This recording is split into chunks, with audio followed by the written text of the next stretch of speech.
ঠিক আছে।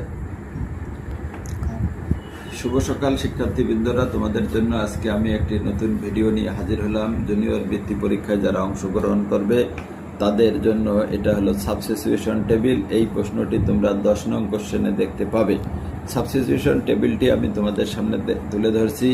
এখানে সাবজেক্ট আছে 4টি, ভার্ব আছে 4টি, অবজেক্ট আছে 5টি। তাহলে আমরা এই 4টিকে 4টি করে মোট বাক্য তৈরি করব 5টি। আমি এখন প্রথম বাক্যটি বলতেছি, এডুকেশন ইজ পাওয়ার, এটা দিয়ে একটা বাক্য তৈরি হলো।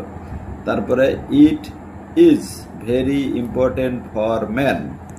তারপরে উই শুড রিসিভ এডুকেশন।